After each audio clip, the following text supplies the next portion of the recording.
Welcome. I am so excited today to introduce you to one of our amazing Tiny Habits coaches, Malika Ahmad. She's been a Tiny Habits coach since 2022, and she is really focused on helping women over 40 break free from a sugar addiction. Malika, tell us a little bit more about who you are, your background, and who you help. Yes. Oh my gosh. I'm so excited to be here, Linda. Thank you so much for this invitation. Yeah. So, again, my name is Malika. I'm a sugar freedom and rest leadership coach, and I have been certified since 2022 with Tiny Habits. Women leaders, the best way to express what is it I do, women leaders 40 and over, they hire me when they're ready to stop living a double life. They're often powerful and polished in public. They're amazing mothers. They're stellar business owners. They're serving their communities, but they're quietly battling sugar and exhaustion in private. That's what's happening. That was me a few years ago. And so that is who I help. That's who I help. Tell us a little bit more about how you help them and what specifically you do. And I know you use the tiny habits method, but give us some examples, maybe even some stories or successes that you've had. Absolutely, absolutely. So the Tiny Habits framework has helped so many of my clients. I'm going to name, I'll tell stories about one in particular, but when I think about quantification and really how Tiny Habits has helped a lot of the women that I've worked with lose weight. It's actually helped three of them release a collective 61 pounds. They've gotten off of high blood Wow. pressure medication and they've released their sugar addiction. In addition to that, they feel confident, but Tiny Habits has given them permission to start small and to feel successful at the beginning of their journeys, which is so important. My client Shantae, I'll use her because we speak all the time. She's just one of my star clients. So when Shantae came to me, she had high blood pressure and she was carrying maybe an extra 30 pounds of weight and it was just weighing her down. I remember her saying, no, she is a 6 foot tall Army veteran. So just imagine. And I remember her sharing with me that she was just used to commanding any room that she walked into. But she said lately she didn't want anyone looking at her because she just didn't feel confident about herself anymore. And she also shared something deeply personal. She said, Malika, I want to fit into this beautiful blue bathrobe that my husband loves, but I can't fit it anymore. Like it physically can't fit around my stomach anymore. So she wanted to release that weight. But what she really wanted was to be able to wear that bathrobe. She wanted that confidence again. And so over 90 days, Shantae and I worked together. We didn't overhaul her lifestyle overnight. We didn't do that, but we started implementing tiny habits together. And a few of those habits were after I brush my teeth, I will say I'm becoming stronger and healthier each day. Ooh, I love that. What was the impact of that? I mean, that seems so tiny, and it seems like, well, how does that relate to weight loss or kicking sugar addiction? Tell us a little Right. bit more how the impact of that was. Right. So the foundation of what I teach, of course, I'm using the tiny habits framework, but this is also about shifting identity, right? Mhm. Shifting identity. That is so important. And so by saying I'm becoming stronger and healthier each day, she's taking small steps to shift how it is that she thinks about herself and sees herself. And so for her, just being able to say that, like, we would meet once a week and she would say, well, Malika, yeah, I did my tiny habit today. I said it. And I know that I'm not necessarily stronger right now, but I'm becoming stronger. And so over time, her identity began to shift. It was like a ripple effect when it came to all the other changes that eventually she was able to make, that we were able to make together. Oh, I love that. And you said you still are in contact with her, that you work with her started off on a 90-day program. Is that what you did? And then tell me about how that went in the follow up. Yeah. So we worked together for 90 days and we still keep in touch. In fact, we're going to start working together again. But really what that looked like was, we met for 60 minutes every week. And, we implemented the different tiny habits. We experimented with different celebrations, as you teach us, right? Celebrations are unique to every person. So there were some celebrations. She's like, Malika, I'm not really feeling this one. And then there were others she absolutely embraced. Like she loves hugging herself. There was another habit that we implemented together. When I feel a craving for sugar, I will ask, what would a healthy woman do now? And then I will hug myself. I love that. And you bring up a really good point, and that's the celebration. And as we know, and as we teach and train you as a tiny habits coach, that emotions create habits. And this tends to be a sticking point for many people because they don't quite understand that. How did you Yeah. help her understand how to celebrate, use her emotions to reinforce those behaviors and to not only feel successful, but be successful? That is such a great question. It was a lot of conversation at first, but we also did a lot of practicing, right? I mean, for some of us, and I can only speak for myself, when I first learned the tiny habits method, celebrations were a little weird for me. And it took a while to really get into the rhythm of celebrations. And I find that a lot of my clients, there's some friction there at first. And so we do a lot of practicing, but we make it fun. And so I think the fact that there are so many different celebrations that we can try, and it's just trial and error, right? And some celebrations work really well and others don't. But when you find that right one, it's so good because my clients are like, yes, okay, I got the hug down. Some of my clients like to brush their shoulders off, others like to do a dance, and it's the emotion, right? And so when I see my clients smiling after they've hugged themselves or smiling after they've done their dance, that's when I know we've made the connection. That's what I know it's something that they are gonna stick with and keep moving on. That's great. Okay, so here's a hard question. What's your personal favorite way to celebrate a tiny habit recipe? Oh my gosh, you're gonna make me do this on camera? Okay. So so so I made up this real I call it my victory dance. So I have a tiny habit for building up my legs, right? That's my thing. Like I love strength training. I do leg lifts every morning. I do this really funny dance. It's like two V's, and then I do this, Oh, and then I snap. I do that every morning. And I remember one morning, my son came in the bathroom. He's like, "Mom, what are you doing?" I'm celebrating, son. I'm celebrating. That's my victory dance. I do it every morning. well, that's awesome. And then what's the result? I mean, share with us what the result for Oh my you is. gosh. Listen, so the result is that muscles in my legs are starting to they're just getting stronger. I'm able to do these leg lifts now. I think I started doing 2 and now I can do 10, which for me is a big thing. Mm. So I do 10 on each side, and I've been doing this habit for maybe 8 months now. And so my legs are like so strong. It just makes me feel so good. Yeah, I use this on myself. That's awesome. That was great. All right. Well, let's talk a little bit more about the women that you work with.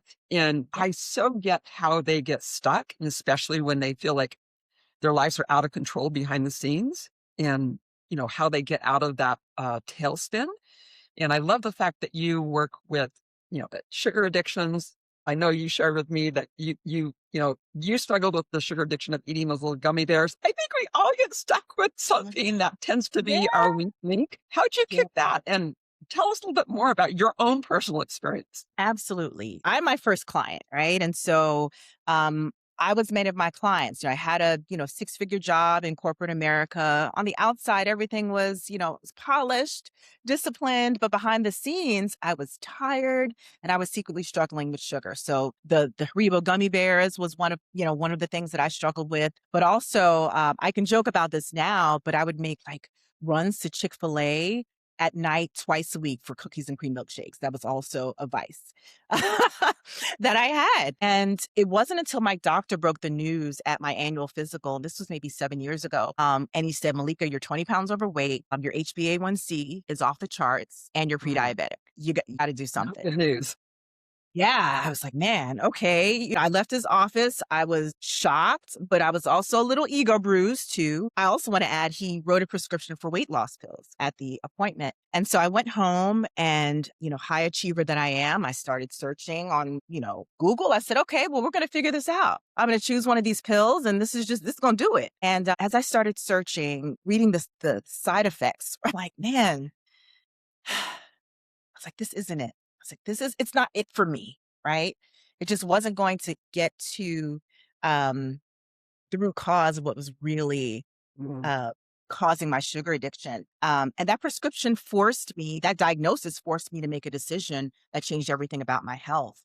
And that's when I learned about tiny habits. I was like, listen, this is something. This is something. And so I started small and just started creating tiny habits around. I want to say I started with choosing water over sugary drinks. I remember that being the first thing that I did because those cookies and cream milkshakes were killing me. So slowly choosing water, that was the hardest part. When I think about all the things that I was cookies and cream milkshakes. And so, taking 2 sips of water after I received an email. I remember that being like a really small habit that I implemented, right? I had a lot of friends that recommended just get a big jug of water, Malika, and drink 2 of those every day. That didn't work for me. I did it for like a day. It didn't work. But when I started small, and I, implemented, tiny habits around choosing water over the sugary drinks, that it was just a ripple effect from there. And so when that started to work, I said, okay, well, you know what? Maybe I can start implementing tiny habits around my food. And so how about, adding some protein at every meal? And then that rippled into, okay, maybe adding a green at every meal. And so it was just there's this ripple effect. And over a course of, I want to say, maybe 7 months, I went back to my doctor and he said, Malika, you look amazing. Which of the pills did you take? I was 31 pounds lighter and I was completely off sugar. And I said, well, I didn't take any pills. I said, but I implemented tiny habits and I shifted my identity, right? And he just smiled at me, it's like, okay. But that was, that was a turning point for me. And during that process, I shared my journey online. And that's how people began to ask me, well, Malika, what are you doing? What did you do? And so that birthed what it is that I'm doing today, just sharing that journey with other women and just letting them know that it's possible to come back from a sugar addiction. It is possible. I'm living proof. It is possible. I love that. That's such an inspiring story. So many of us don't really give sugar enough credit, meaning recognizing that it is an addiction. It's as powerful as Yeah. cocaine because of the Yeah. impact that it has on our bodies. And kicking it is really hard. So, Yes. congratulations to you for number one, doing that yourself. And number two, helping other women do that. I want to dive a little deeper into when you say you had an identity shift. Just a little bit Yeah. more about what that shift was and how that shift helped propel you forward. Yeah. So when I say identity shift, I've coined a term now that I call the healthy woman identity and how that shaped my journey is just seeing myself as a healthy person. Really Mm, just seeing myself. And it really what it means in practical terms is watching what it is that I said to myself, what it is that I thought, and what it is that I said to other people. So an example would be, I am feeling healthier today, or I am healthier today. I am stronger today versus, man, I'm feeling really crappy today, right? It's just about really changing the words that you're saying to yourself, changing the words that you're thinking. Um, it's just really about shifting what it is that you're saying to yourself. Again, what it is that you're sharing with other people, uh, and just watching those words. Also watching what it is that you watch, watching what it is mm, that you to, because there's so many influences. It's not just us. It's our environments as well and just being more aware of our environments and also just remaining curious about ourselves. I think just remaining in a posture of curiosity versus judgment, which is hard. Like it's easier mm. said than done sometimes, but just sometimes asking myself, Malika, what do I really need right now? What are you feeling right now? If I have a craving for a cookies and cream milkshake, just pausing for a minute. What are you feeling right now, Malika? What do you really need? And just being gentle with yourself with that answer. I share with my clients that a lot of times the victory it's just in slowing down. If you can just slow down for 2 seconds and just be curious and ask yourself, "Kinda what's going on right now, Malika? How are you feeling?" We celebrate that. We celebrate that. That is something to be celebrated, 100%. I want to highlight something you just said that I think is really important that perhaps our viewers aren't picking up on. But you Mhm. just shared a tiny habit there, which the anchor moment or the prompt was wanting a cookies and cream milkshake. Yeah. That anchor moment. And then your response was really slowing down and asking yourself, what is it that you really need? Or what is it that you really, what's going to be best for you right now?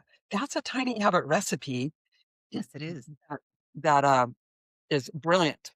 and really giving you the time and the space to evaluate stepping into your new identity and making a decision based off of that identity. Does that make sense? That's what resonates with me based off what you just 100%. I love what you said about creating space, right? Because a lot of times we're just on autopilot with our habit. We're just on autopilot. And so creating that space between the impulse or the habit and then the action, that's everything. That space, that pause is everything. Really does make a difference. you also said that you celebrate the fact that you Absolutely. make a good choice. Yes, absolutely. So let's talk also a little bit more about identity shift with your clients, with people that you've worked with, and how you've helped them do that. Yeah. So I'm thinking about, I'll go back to Shantae. The identity shift with Shantae was really around her confidence and how it is that she showed up when she stepped into a room. Before we got together, again, she just was this 6 foot tall, brilliant woman, brilliant army veteran, but her identity was really stuck in the weight and stuck in the Mm, sugar addiction and the potato chip. Also had addiction to potato chips, right? We all have something. And so through tiny habits and through helping her to identify those pauses and celebrate those pauses. Now, not only is she able to walk into a room with her head held high, she's also mentoring other women in our community that oh, she's serving as a how cool. mentor. Yes, yes, Cool. yes, And when you say yes. our community, what community is that? And tell me a little bit more about that community. Yeah, absolutely. I have a community. It's called Sugar to Shine, and that's the name of my program. It's also the name of the Mm, community. And we're a community of women who are on this journey together. And Tiny Habits is part of the framework that we're all working with. And so what Shantae would do is she would, have these off accountability calls with with some of the ladies in the group. And I was honestly so happy to hear that that was happening because I saw, that through the work that we had done, she was stepping into her own leadership. I was so happy to hear that other women were relying on her for inspiration and mm. for leadership. So again, that ripple effect is really, as a coach, I'm like a proud mama. Like, yes, I love it. I love it. Yeah, your clients' wins are your wins too. So, Absolutely. mm. Absolutely. Absolutely. Talk to us a little bit or explain your journey into becoming certified as a tiny habits coach. And obviously, you shared with us how that impacted you. The tiny habits method really helped you achieve and transform into the wonderful woman, the powerful woman that you are right now. But how has that journey helped you help others with the tiny habits method? Did you coach before? Is Mhm. coaching something you picked up after you became certified as a tiny habits coach? What did that journey look like for you?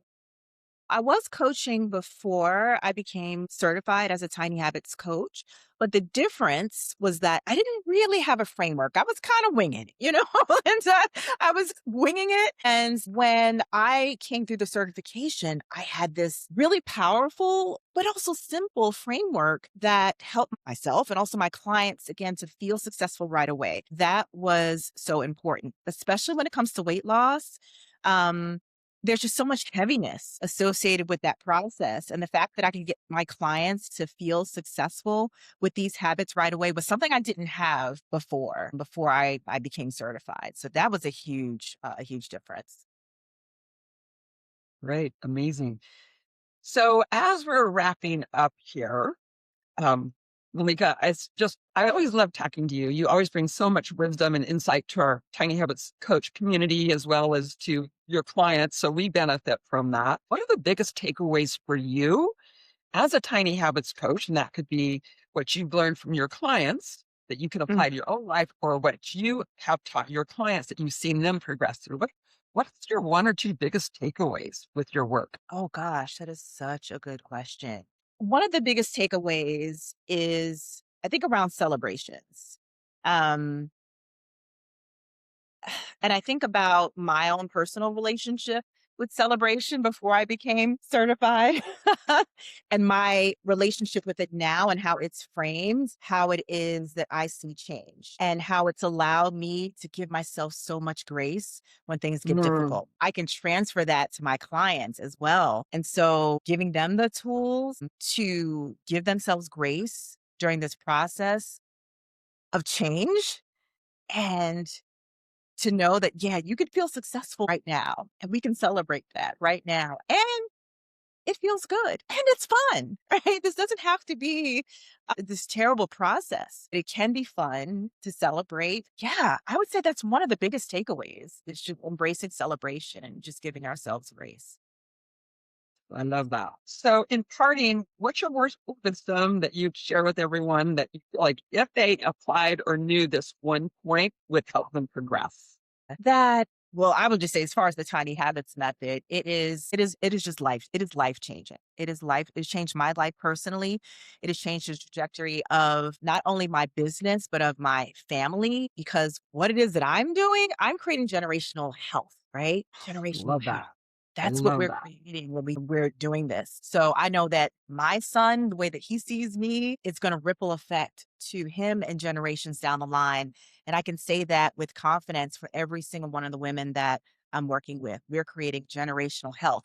And for anyone who's implementing tiny habits, you're creating generational ripples for whatever type of habit that you're creating. So this is legacy work we're doing here. It's legacy work. Wow. And you just gave me goosebumps and gave me a realization that as mothers, that's what we want to do is create that generational health and that legacy for our children because we want them to be happier and healthier than we are going forward. That's why we serve them and do what we do. And what a Yeah. gift you're giving to your clients that they can also pass that on through Yeah. generations within their own family. Absolutely. Malika, Yes. thank you so much for the work that you're doing. And You're thank you for so sharing with us today. If you want to reach out to Malika or follow Malika, I'll put her social handles here and I'll also share with you how you get in contact with her. She is brilliant and she is an inspiration in and of herself and what she's been able to do with tiny habits personally and then build it into a business that helps other people progress forward and step into a new identity and to really free themselves from the tight bonds of sugar. I just so admire you, Malika. Thank you so very, very much. You are so welcome. Thank you so much for the invitation.